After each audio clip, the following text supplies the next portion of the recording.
At the dinner table with Brandon's polished friends around us, someone asked how we met. He smiled and told a story I'd never heard. The clinking of silverware paused for a brief second, like the restaurant itself had leaned in. The ambient lighting in the private dining room of Belmore's reflected off the long-stemmed wine glasses, casting little pools of amber on the white linen tablecloth. Across from me, Brandon's smile widened. Perfectly measured, slightly sheepish, completely rehearsed. "Oh, it's not as interesting as it probably sounds," he began, shaking his head modestly. "We met at a gala at the university. Nora was this dreamy-eyed undergrad, totally unsure of what she wanted. I guess I just helped her figure things out." A round of polite chuckles followed. One of his friends, Greg, or Gary, I could never remember, lifted his glass. A classic Brandon story. Helping lost souls since college. I laughed softly, too. At least I think I did. My body performed the expected reactions, but my brain was still struggling to attach that narrative to any version of our shared history. That wasn't how we met. That wasn't anything like how we met. Brandon had always loved curating narratives, but this one sliced through me. My eyes flicked around the table. There was Lyle, grinning too hard at his own joke. Claudia, with her expensive blowout and a mouth permanently tilted in polite skepticism. The other man, I'd forgotten his name, leaned in with the kind of interested smirk that said he wasn't listening at all, just waiting to speak. No one looked at me. No one ever really looked at me when Brandon was talking. He continued, breezing through his version of our origin like it was the bedtime story of our lives. A gala? I'd never even been invited to a gala during undergrad, let alone wandered through one so aimlessly that I needed a savior. And dreamy-eyed? I was exhausted, juggling 2 jobs, barely making tuition, and attending every open seminar I could find just to keep up. That's where I saw him for the first time, during a public lecture on behavioral economics. He was there not as a speaker, not even as a guest of honor, but because he needed the extra credit for his grad requirement. The professor had made a joke, and I'd laughed too loud, earning a glance from Brandon. Later, I'd offered him my notes after seeing him frustrated over the technical models. That was our beginning. But tonight, in front of this table of glossed-over memories and white teeth, I was a damsel. A prop in his carefully built mythos. Yeah, she was sort of lost, he repeated with a light chuckle, swirling his wine as though that phrase were charming instead of eviscerating. I helped her find her way. There it was, the climax of the lie. So smoothly delivered, so disarmingly humble. Brandon's eyes met mine briefly, and I saw it. The warning not to interrupt, not to contradict. The look said play along. So I did. I smiled, but inside something in me snapped. The wine suddenly tasted metallic. ChatGPT Jan Noi. Toi dung je viet Brandon hungi chunho. He threw them away. Evelyn used to watch. They weren't love notes, not exactly. Just quiet gestures. A line from a poem he liked once, folded into his briefcase. A reminder to eat before his presentation. A doodle of 2 foxes curled together that I slipped under his keyboard when we were still sharing a desk. Brandon never responded, never even acknowledged them. But sometimes I caught Evelyn glancing away too quickly. Back then, we all worked in the same co-working space during that chaotic year when Brandon was still pretending to build something. He'd come home late, smell faintly of whiskey and ego, and tell me it was all networking. Evelyn was his co-founder, at least on paper. Quiet, reserved, too tall for the tiny office they crammed into. She always seemed like she was shrinking into corners, eyes darting like she didn't want to be seen, yet noticed everything. Today, I found the old moleskin in a sealed box marked trash, the question mark mine, scrawled in frustration during last week's first round of packing. The diary was thin, leather-worn, pages curled from age and neglect. I sat cross-legged in the corner of the empty bedroom, the old apartment echoing slightly now that most of the furniture was gone. My fingers trembled slightly as I flipped through pages filled with fragmented thoughts, little resentments, and too many apologies written in my own handwriting. March 14th. He forgot again. Said the board meeting ran late. But Claudia posted a photo. He was at Lyle's place. There were balloons, cake, glasses raised. I wasn't invited. Again. My birthday. That year, I'd made reservations. Worn the green dress he once said brought out the gold in my eyes. Waited for 2 hours, then another. When I came home, the apartment was silent, except for the blinking light on the coffee machine and the unopened takeout I'd ordered as a backup celebration. The next day, a single card arrived in our mail slot. It wasn't signed, but I knew the handwriting. Evelyn had always printed her letters so precisely, like she was afraid cursive might reveal too much. I never asked her about it. Maybe I should have. Now, as I watched the soft blue glow of my laptop illuminate the almost empty room, I found myself typing her name into LinkedIn. I didn't expect her to accept the request. She hadn't posted in over a year. Her profile photo still showed her standing behind Brandon at some tech panel, half-cropped, barely visible. But within an hour, the notification popped up. Evelyn Chan accepted your connection request. No message, no reaction to mine either. Until the next morning. Hi, Nora. I hope you're doing okay. There's something I think you should know. I stared at the message for a long time, heart pounding for reasons I couldn't fully explain. There had always been something about Evelyn. The way she seemed to withhold herself. Not out of deception, but protection. I typed slowly. What is it? The reply came minutes later. No preamble. Did you know he coached them what to say? I froze. I didn't need context. I already knew who them was. The friends who had slowly stopped reaching out. The former colleagues who dodged me at company events. The cousins who suddenly seemed to pity me. Over time, I'd blamed myself, convinced I was becoming too withdrawn, too sensitive, maybe even unstable. I turned a page in the diary. April 5th. Jen said I should take time off. She looked worried, like I might break in front of her. I wasn't even sad that day. But she said, Brandon told us you've been having a hard time. It hit like ice sliding down my spine. How many of them had thought I was depressed, delusional, overreacting, because Brandon had laid the foundation for it? Because he had, over coffee and soft smiles, told them I wasn't doing well? That they shouldn't take what I said too seriously? I reached for my phone with trembling fingers. Evelyn. What else did he tell people? The typing indicator pulsed, then stopped, then started again. I held my breath. The silence dragged. My mind began to spiral, dredging up years of offhand remarks and tilted glances that once felt innocuous. The birthday party I wasn't invited to. The HR rep who said, "We just want to help you adjust." The friend who looked down when I confronted her about canceling plans again and again. All of it. Shaped, curated, engineered by Brandon. I stared at the wall across from me, blank and bare except for a leftover piece of Scotch tape from where our wedding photo used to hang. Brandon had rewritten the story, and Evelyn had been there the whole time, watching the edits unfold. I remember recording that fight. I thought I deleted it. The rain tapped against the windows like a rhythm I couldn't name. The apartment smelled of dust and cardboard, the kind that seeps into your clothes when everything's still in transition. I hadn't fully unpacked, hadn't fully moved in, or out of the life I'd once lived. I sat cross-legged on the old couch I'd inherited from a friend, the cushions sinking unevenly beneath me. My laptop buzzed faintly, its fan louder than I remembered. Jason leaned over the desk, glasses fogged from the dampness outside. He had always been meticulous, the kind of person who still used folders and labeled cables. I'd called him because I couldn't face this alone.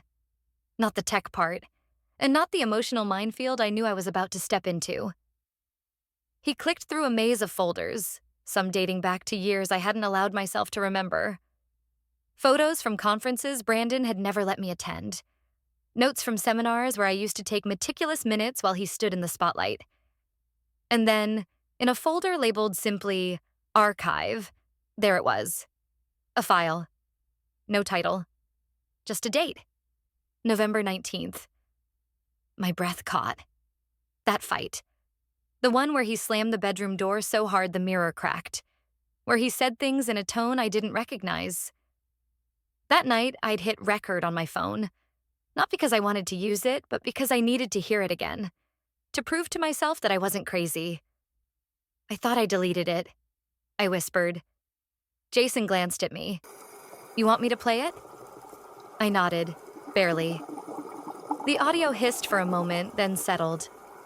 Brandon's voice filled the room, even and calculated, like he was giving a speech instead of arguing with his wife. You act like a martyr, Nora, he said. But let's be honest. No one's ever really liked you. You make people uncomfortable. I stiffened. Jason reached over and turned the volume slightly down, as if trying to muffle the blow. If you ever try to turn people against me, Brandon continued, they won't believe you. You're too emotional. Too fragile. You cry at everything.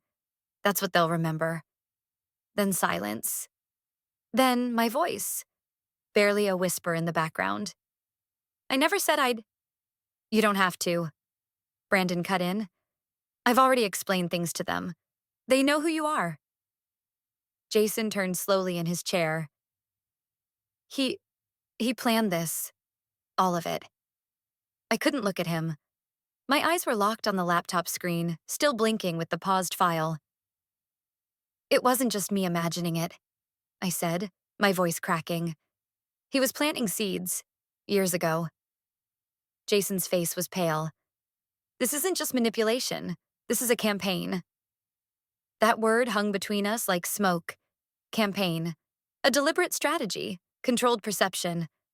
Brandon hadn't just gaslit me in private. He'd been building a version of me that everyone else could reference, one that made their eventual distance logical. Expected. I pulled my knees to my chest, shivering though the room was warm. It explains what Evelyn said, I murmured. About him coaching them. This was his insurance. Jason shut the laptop gently. Nora, you need to back this up. Twice?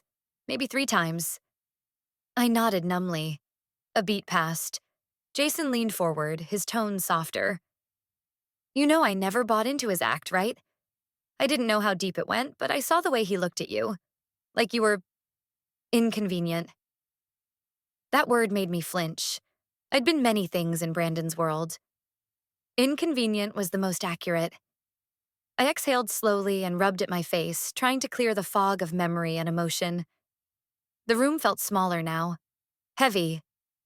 My phone buzzed on the floor beside me. A new message from Evelyn. Still around if you want to talk. It's been a weird day. My hand tightened around the device. Jason was watching me. You okay? No, I said honestly, standing up. But I know what I need to do. Which is? I need to see Evelyn, now. She didn't look guilty. She looked relieved. Evelyn was already seated when I arrived. The little cafe by the lake was mostly empty, save for a man reading a newspaper and a couple whispering over pastries. I spotted her near the window, tucked in a corner with her coat still on. Her hands cradled a coffee cup she hadn't touched. Her eyes followed the ripples outside where ducks bobbed against the wind. I stood there for a second longer than I should have, unsure if I wanted this. Confirmation, closure, or something else. Then she saw me. She didn't wave, just nodded. Her face didn't shift much. But I could tell this wasn't guilt eating her from the inside. It was something closer to surrender. Thanks for coming, she said as I slid into the chair across from her. I nodded. My palms were sweaty despite the chill. For a few long seconds, neither of us spoke. Then Evelyn reached into her tote and pulled out a battered silver laptop. Stickers peeling. One of the corners dented. She glanced around the room, then back at me. I didn't know where to begin, but you need to hear it. My stomach nodded. The recording? She didn't answer, just opened the lid and typed in her password with trembling fingers. I watched her hands more than the screen. She wasn't trembling from fear. It was like her body was finally catching up to the weight of years she'd been dragging. A folder appeared, then a file, labeled in all caps, Backup Meeting Brandon.mp3. She clicked play. At first, the audio crackled, like a microphone brushing against someone's sleeve. Then Brandon's voice came through, clear, confident, familiar in the worst way. All right, listen. If she ever starts asking questions, we're aligned. Stick to the story. She was stressed, paranoid, needed help, didn't take it. We offered. She declined. Someone in the recording laughed. A man. Then Evelyn's voice. Hesitant, younger. But what if she won't? Brandon cut her off. She never pushes back. That's her pattern. My skin went cold. The same words, the same tone I'd heard 1,000 times. Behind closed doors, in small, controlled conversations that made me doubt myself. I remember that meeting, Evelyn said quietly.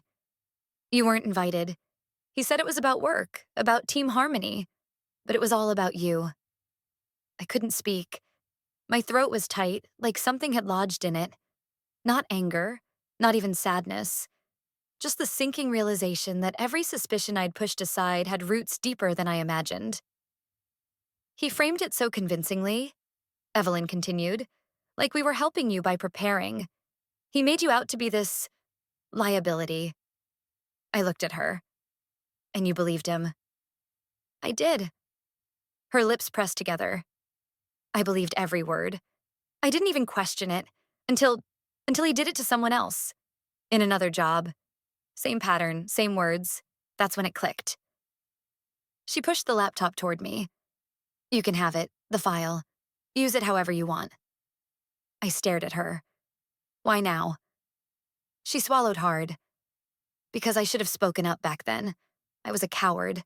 This, she nodded at the laptop, is the only way I know to say sorry.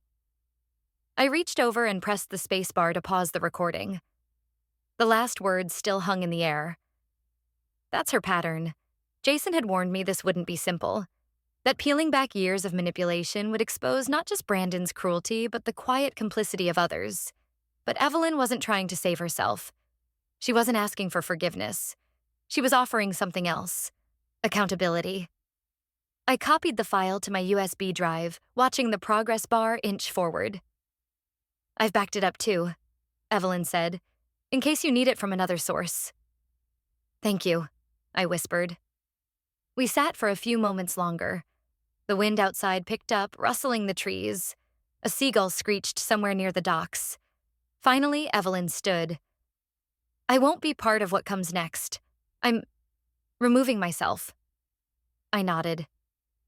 You already did what mattered. She almost smiled. Not quite.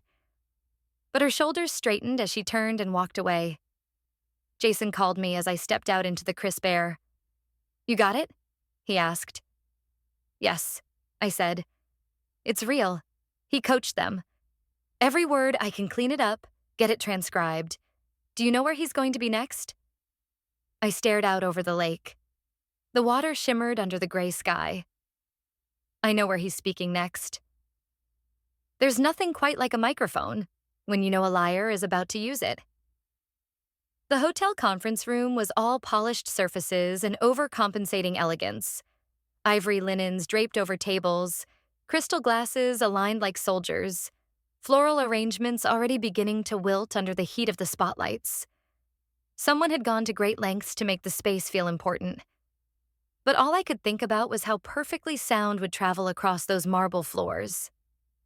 Jason moved like a shadow, dressed in black with a staff badge clipped to his belt. His hair was pulled back, his expression neutral. He looked like he belonged, because he made himself belong. No one questioned a tech guy checking the mic. No one ever did. I stood at the back, arms folded, watching him coil cables and run checks as if he were born to do it. He caught my eye across the room and gave the faintest nod.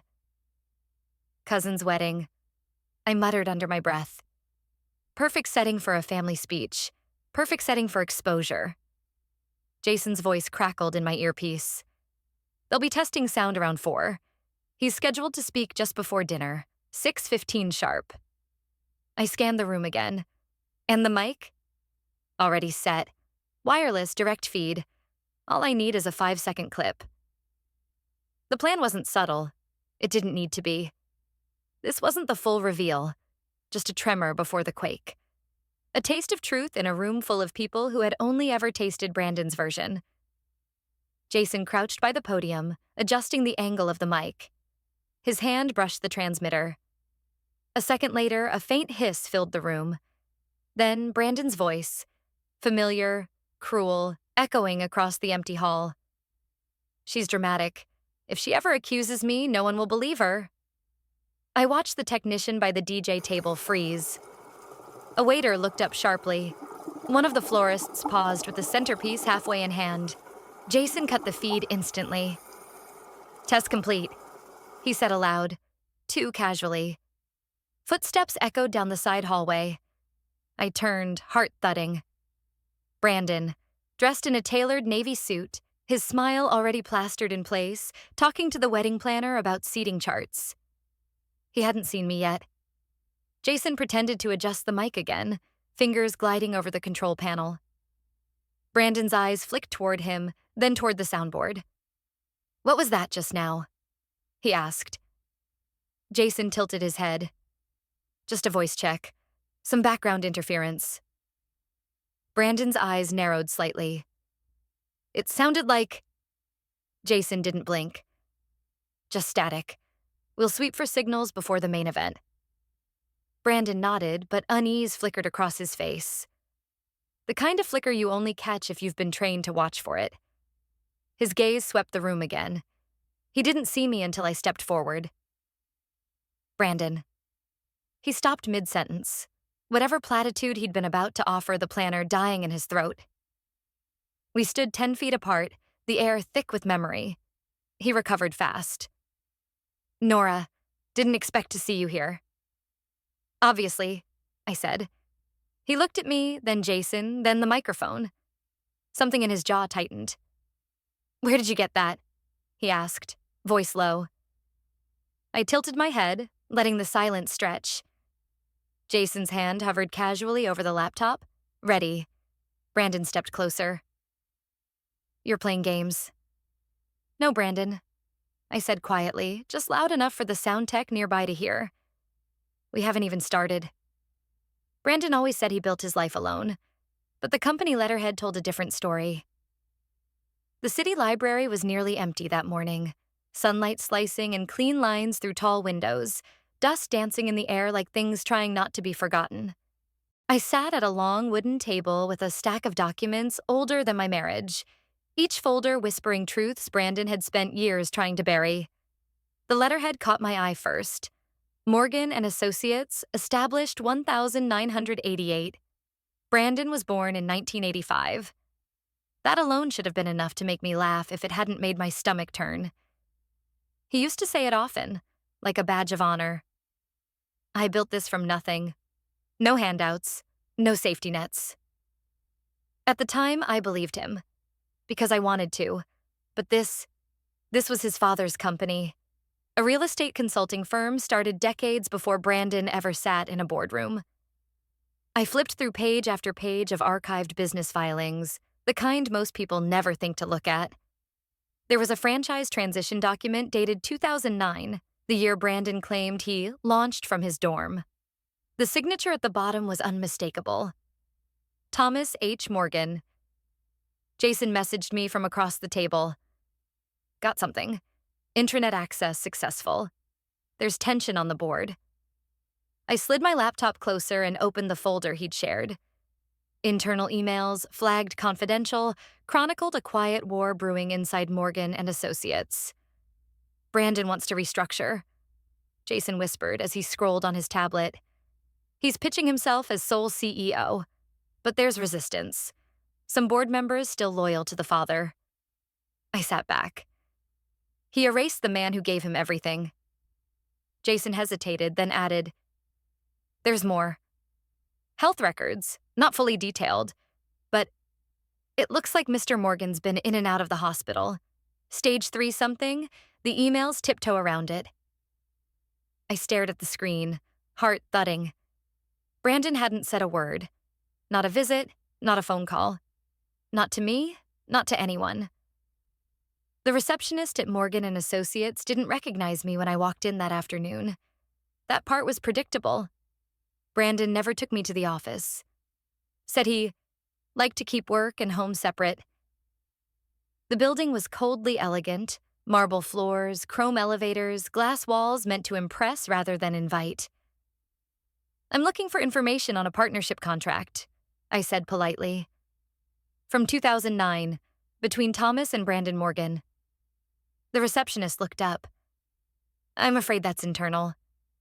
I smiled faintly. "I have permission." I didn't, but I had Jason. 10 minutes later, an old PDF arrived in my inbox. Jason had pulled it straight from their archives. It was all there. The transition of ownership, the staged dilution of the father's shares, the fine print that allowed Brandon to rebrand the company under his name, only under the condition that Mr. Morgan would remain on the advisory board for life. And yet, 3 years ago, that name disappeared from all company materials. Brandon hadn't just rebranded. He'd rewritten history. I took a breath and dialed the number at the bottom of the contract. It rang 3 times before someone answered. A tired voice. A woman. "This is the Morgan residence?" I hesitated. "Is Mr. Morgan available?" A pause. Then, "He's resting." "Who may I say is calling?" I hung up. My hands trembled. Not with fear, but with fury. Brandon had always claimed to be a self-made man. He wasn't. He was a well-crafted illusion of one. And behind that illusion, a sick father, a silenced board, and a foundation built on quiet betrayal. Jason messaged again. "You okay?" I typed slowly. "If I talk to his father, what will he say?" The letter wasn't addressed to Brandon. It was for me. The private nursing home lay tucked behind a row of oak trees in the quiet edge of the suburbs, where autumn leaves drifted slowly across an empty parking lot, and time moved like syrup. The nurse at the reception desk looked up when I entered, polite but cautious. "Who are you visiting today?" "Thomas Morgan," I said, soft but steady. Her eyes narrowed slightly. "Are you family?" I hesitated. "Something like that." It wasn't a lie. Not anymore. The hallway smelled faintly of lavender and bleach. A clock ticked somewhere beyond view, and sunlight from the garden room spilled across the linoleum. When I reached the door marked 104, I paused. For years, Brandon had spoken about his father like a footnote. Always dismissive, sometimes disdainful. He used phrases like old-fashioned or rigid, but he never said the man was dying. And he certainly never said he was waiting for me. I knocked. A frail voice replied, "Come in." Mr. Morgan sat in a recliner, his frame thinner than I remembered from that single Christmas years ago. His eyes were sharper than expected, pale blue, the color of winter frost. A blanket covered his legs, and behind him on the shelf were old company photographs. Black and white snapshots of groundbreakings, fundraisers, people shaking hands in suits 2 sizes too large. When he saw me, his brows lifted. "You came," he said slowly. "I've been waiting." I stepped inside. "You know who I am?" "Of course," he said. "I asked the nurse to keep an eye out. I didn't know if you'd ever come." He reached into the drawer beside him with trembling fingers, pulled out a sealed envelope, and handed it to me. "If anything happens to me," he murmured, "that letter belongs to you. It always has." I stared at the name written in ink, to Nora Ellison, and felt the world tilt slightly under my feet. "Why me?" I asked. His lips curved into something between a smile and sorrow. "Because you're the last one I believed might still have a conscience." I sat in the chair across from him, the envelope heavy in my hands. "I saw what he was doing," he said. "Brandon, how he turned people against you, against the company's values. He didn't inherit my work. He consumed it." "You didn't stop him," I said, not accusing, just acknowledging the obvious. I tried, Mr. Morgan whispered. But there's a moment when age becomes a cage. I gave him control too soon. I thought I was preparing him to lead. Turns out I was preparing him to destroy. I broke the seal and unfolded the letter. It was handwritten, dated 3 years ago. The ink had faded at the edges, but the words were clear. Nora, if this reaches you, it means the man I once called my son has gone too far. You may not trust me, and I wouldn't blame you, but I saw you for what you were. Decent, driven, capable of saying no when others remained silent. He used my company to lie. He rewrote his past. But you remember the truth. You were never weak, just outnumbered. If this letter helps you reclaim your voice, use it. You have my name. You have my truth. Thomas H. Morgan. My throat tightened. I folded the letter and stared at him. You wrote this knowing I might never read it. He nodded. Hope is sometimes the only thing we get to leave behind.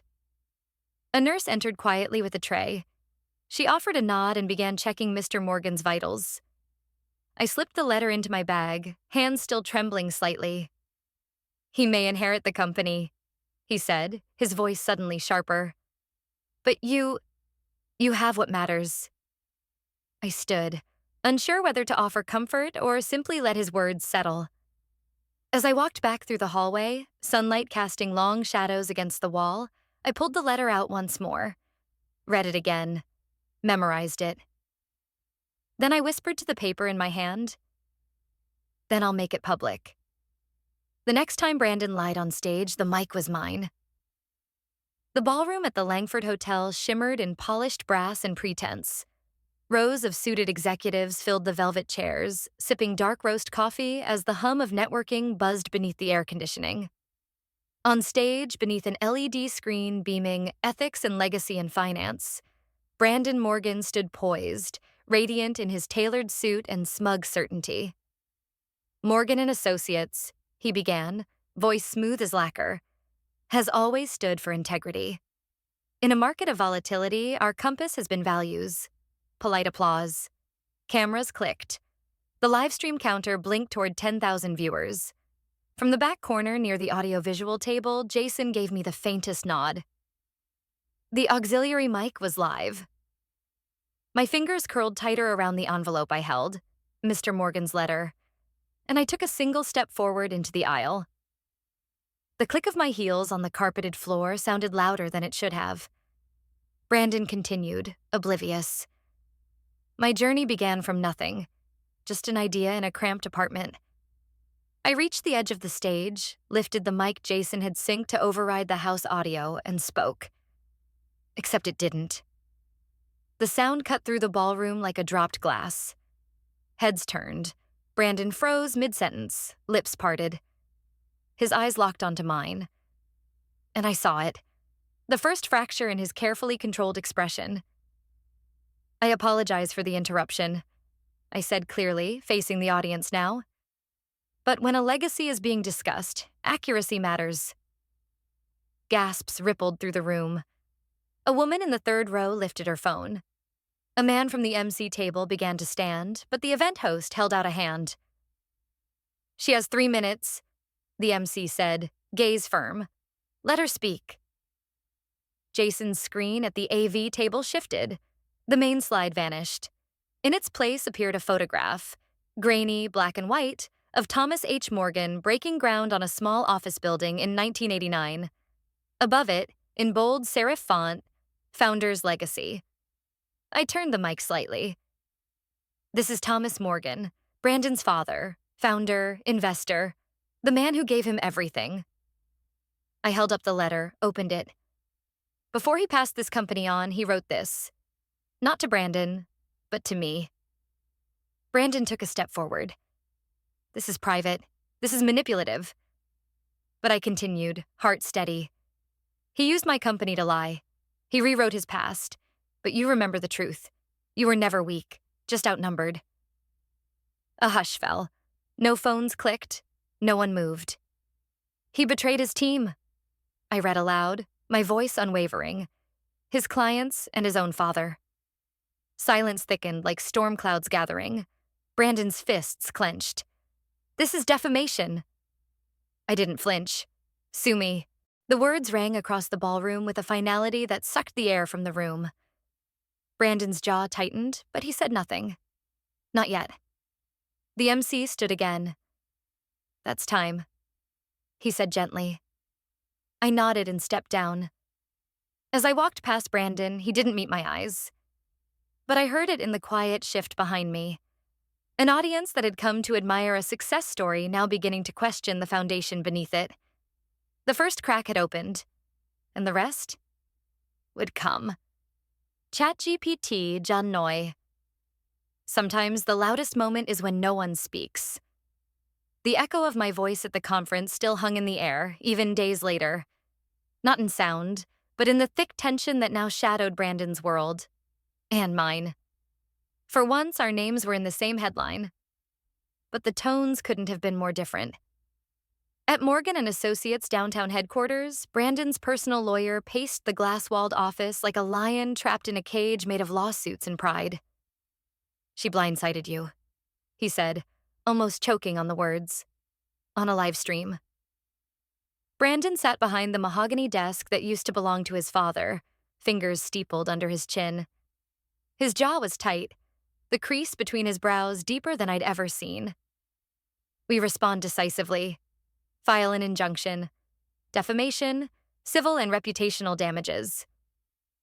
"You realize what this will look like?" "I don't care what it looks like," Brandon snapped. "I care what it costs." His lawyer didn't reply immediately. The only sound was the clicking of a distant keyboard, until the door opened and Brandon's assistant leaned in, pale. "There's a protest forming downstairs. A few reporters." Brandon didn't move. His silence was not composed. It was restrained fury. Across the city, I sat next to Jason in his cluttered studio apartment, our eyes fixed on a laptop. Jason had turned the second screen into a real-time dashboard of social media feeds, news aggregators, and internal whistleblower forums. It was more than just reaction. It was a shift. "Look at this," Jason said, pointing to a post with over 20,000 shares. "Someone inside Morgan & Associates just retweeted your conference clip, with the caption, 'Finally.'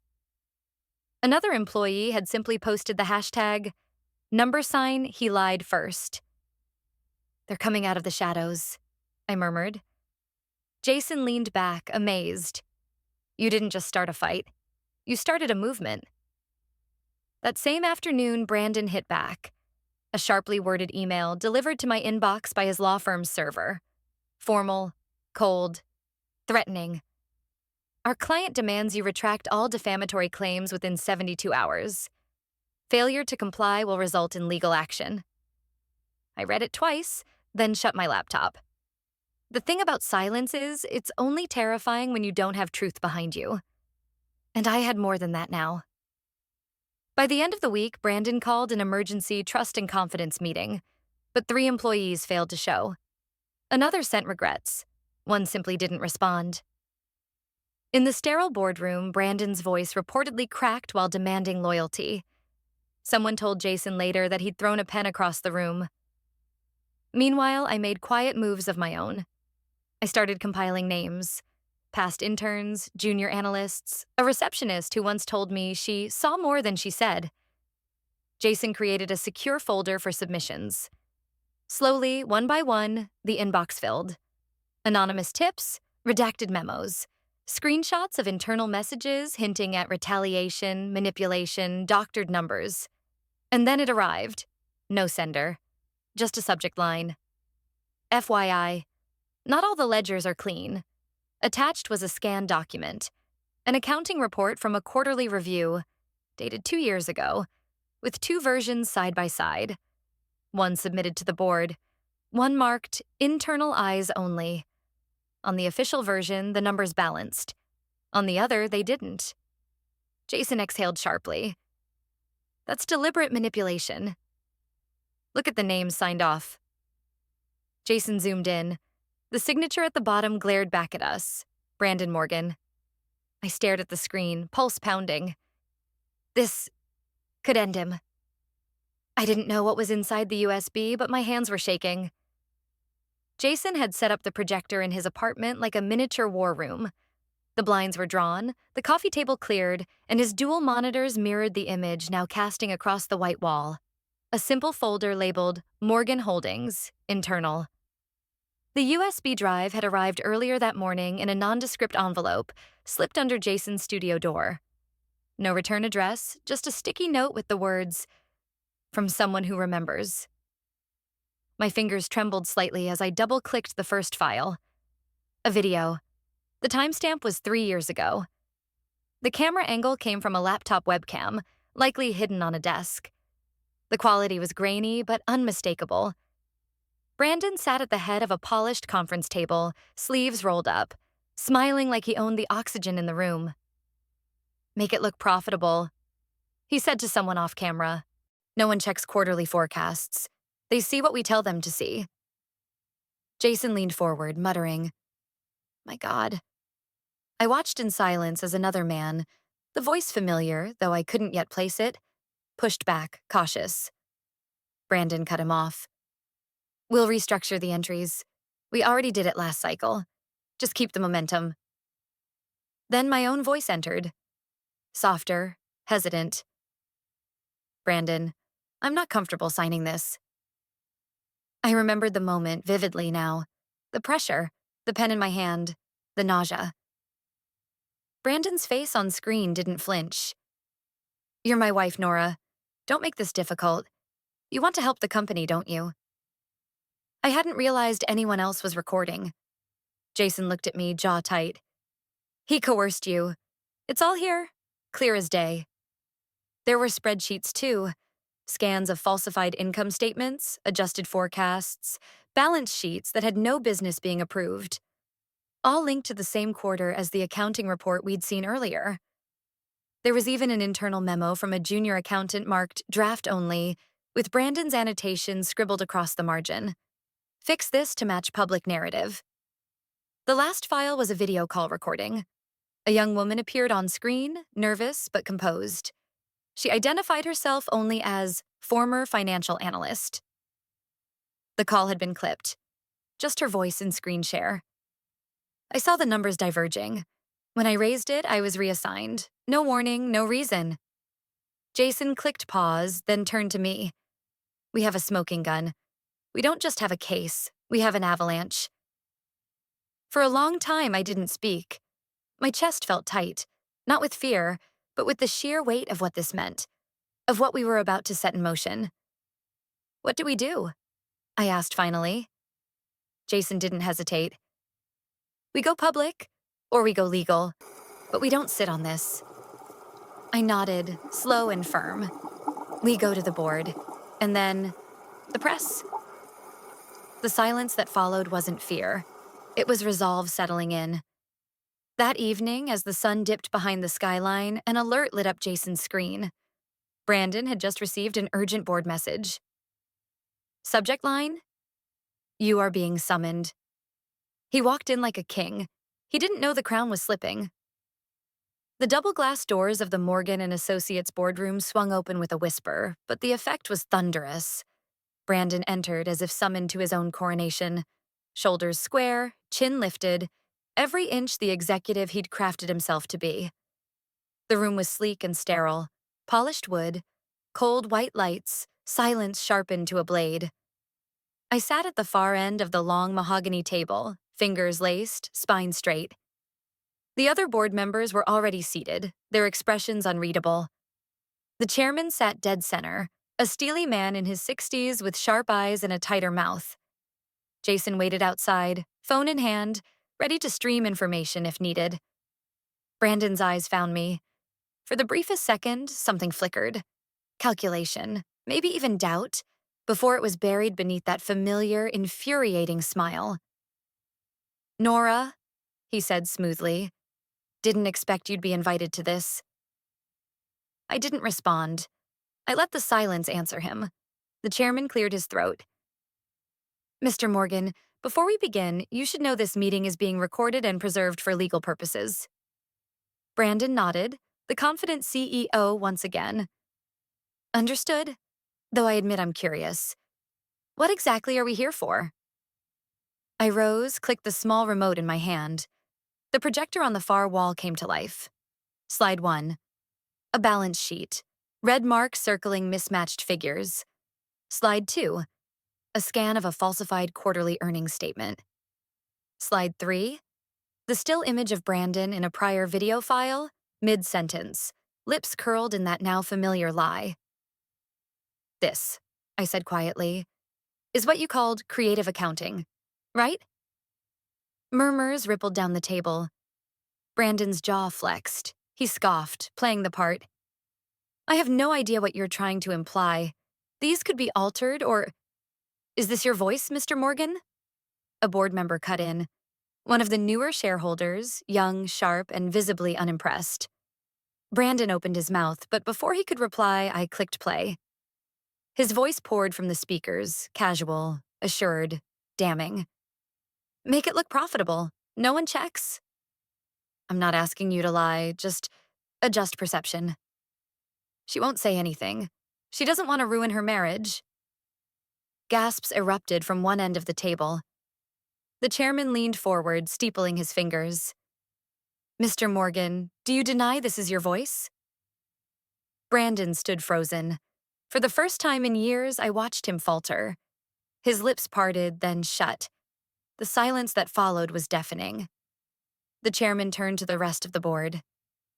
Given the gravity of these recordings, I motion to suspend Mr. Brandon Morgan from all executive duties, pending a full internal investigation. I second. Another voice echoed, firm. The vote was swift. 7 hands raised. 2 abstained. 1, Brandon's, stayed clenched at his side. The chairman nodded. Effective immediately, Mr. Morgan is relieved of his duties. Legal counsel will follow up regarding further proceedings. Brandon didn't move. Not immediately. Then, with a jerk, he turned to me. You did this? No, I said calmly. You did this. I just turned on the lights. He stared, but I was already gathering my papers. In my folder, still unopened, was Mr. Morgan's letter. I hadn't needed it. Yet. But as I slid it closer, my fingers brushed the envelope like a quiet promise. He had inherited the company, but I had inherited the truth. He didn't leave me love. He left me something heavy. Brandon's voice still rang in my ears from the boardroom showdown, venom wrapped in disbelief. You did this. And now here I was, sitting across from a man in a dark 3-piece suit, his cufflinks gleaming as he unlocked a slim safe behind his desk. The office was quiet, dignified. Wooden blinds cast stripes of soft morning light across thick leather chairs and a massive oak desk. On the walls were photographs of deals made long ago, men in crisp suits shaking hands with the certainty of kings. But this wasn't about kings anymore. It was about succession. And truth. The lawyer, Mr. Jameson, gray-haired, sharp-eyed, set the sealed envelope on the desk with reverence, like a priest laying down scripture. This, he said, sliding the envelope toward me, was entrusted to me by Mr. Morgan Sr. 6 months before his passing. It is not part of the official will, but it holds binding weight under private trust law. Jason sat beside me, holding his breath. Outside, through the window, I could see the top of news vans and long-lens cameras jostling for position. The world knew something had happened. They just didn't know what. Yet. Jameson broke the wax seal and unfolded a sheet of thick parchment, yellowed slightly at the edges. There's more, he said. He pressed play on a small device, an encrypted USB now plugged into his monitor. The screen flickered, then brightened. Mr. Morgan appeared, older, thinner than I remembered, seated in what looked like a sunlit corner of his nursing home. His voice was gravelly but clear. If my son loses his way, he said slowly, looking directly into the lens, give this to Nora Ellison. Not because she is family by marriage, because she is the only one left who still remembers what this company was supposed to stand for. My throat tightened. My hands gripped the armrests. I cannot change my past decisions, he continued, but I can give her this: authority over the charitable trust, and veto power over executive appointments. Let her be the compass when I no longer can. Jason leaned forward.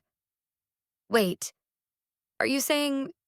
Jameson nodded, tapping a second document. This codicil grants you legal authority as executor over the Morgan Trust and advisory rights over the corporate board, effective upon the board's investigation vote, which, as of yesterday, was passed. I blinked. The weight of it hit all at once. I wasn't just exposing Brandon, I was replacing him. Jason exhaled, slow and stunned. You're the executor. I looked down at my hands. They weren't shaking anymore. This wasn't supposed to be mine. But it is, Jameson said. He left it to you, not out of guilt, but belief. The old man had seen through his son just as I had. But unlike me, he still had time to prepare a parachute for the company he built. Outside, the media noise swelled. Phones vibrated. Jason refreshed the stock ticker on his screen. Morgan and Associates was already down 9 points and falling. He said you'd know what to do, Jameson added, that you wouldn't seek revenge, just justice. I stood up and walked to the window. Camera zoomed in immediately. I didn't flinch. Release the clip, I said. Not all of it. Just the part where he says I was his last conscience. Jason didn't hesitate.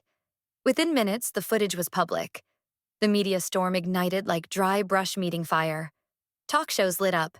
Analysts dissected Brandon's fall. A whistleblower was one thing, but a named successor, handpicked by the founder? Brandon must have seen it within minutes. My phone rang. It was him.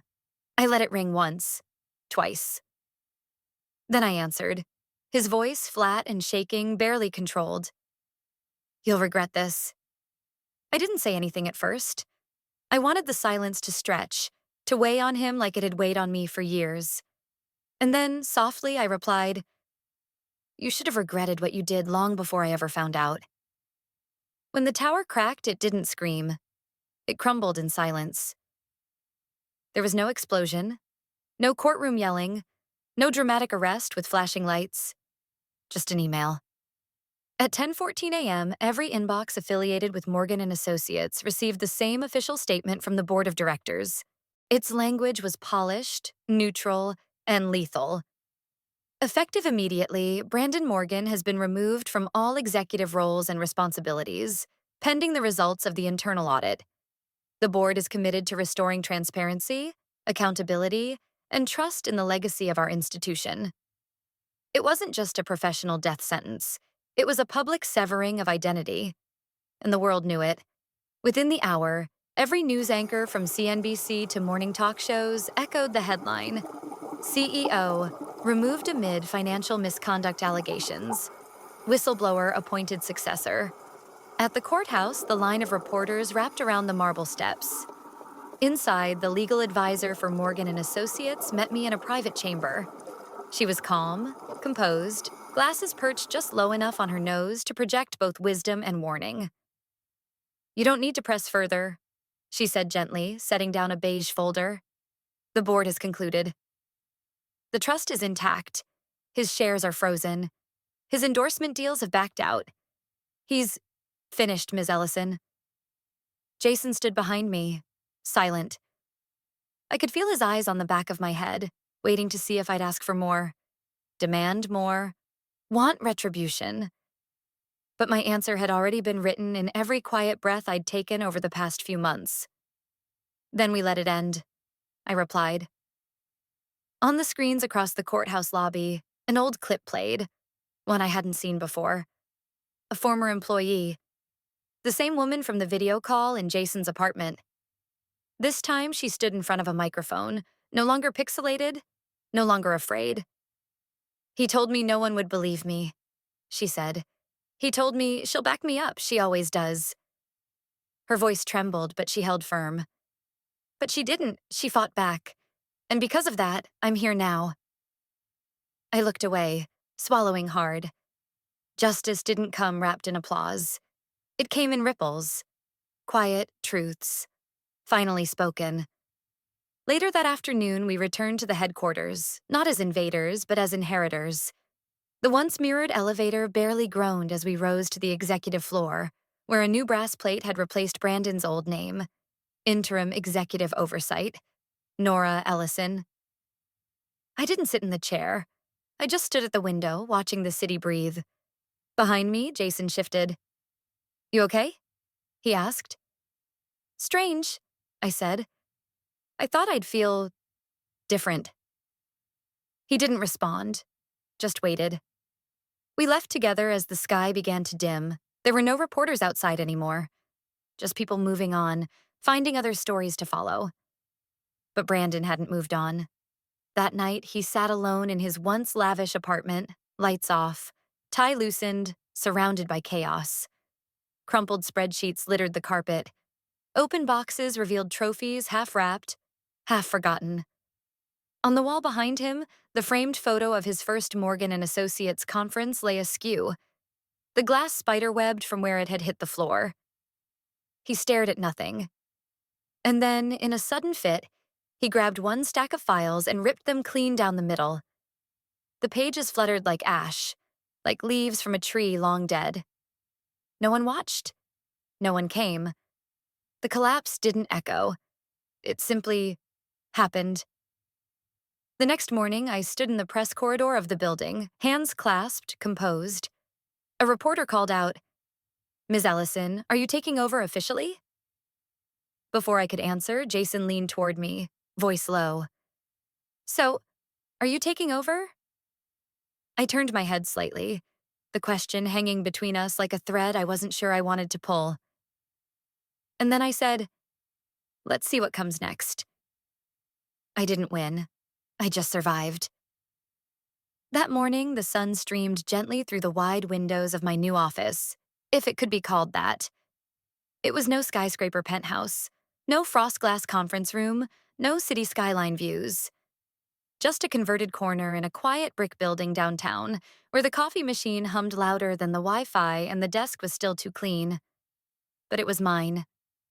I leaned back in the worn leather chair, breathing in the faint scent of new paint and old hope. The sign on the door still gleamed from yesterday's installation. Northlight Initiative, Restoration, Equity, Integrity. Jason stood near the window, coffee in hand, watching a woman water the plants on the sidewalk below.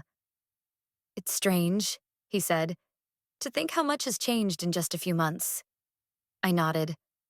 And how much didn't. There were 3 of us today in the office. Me, Jason, and Mira, a former Morgan and Associates HR specialist who had once been quietly pushed out when she questioned Brandon's restructuring. Now, she was updating a spreadsheet, a cup of tea by her elbow and a hopeful look in her eyes I hadn't seen in years. We weren't building an empire. We were starting over. "I don't want to run Morgan and Associates," I said finally, breaking the silence. Jason turned toward me, waiting. "I don't want to inherit his shadows. I don't want to spend every day cleaning up his legacy. That company, it needs a cleansing, but not from me. From someone without this history." He didn't argue. He just nodded. By noon, I signed the official transfer documents with the legal advisor, turning over control of the company's board rights to a neutral party, someone the board had unanimously selected after Brandon's ousting. I didn't attend the press conference. I didn't even watch it. Let them write whatever headline they wanted. Jason slid the final paper back into the folder. "You sure?" "I'm sure." We sat outside the building after lunch. A young man approached, barely 30, in a jacket too large for him and shoes that had seen too many hard days. He paused at the door, looked at the plaque, and blinked hard. "Liam?" I asked gently, rising. He looked at me, stunned. You called me back?"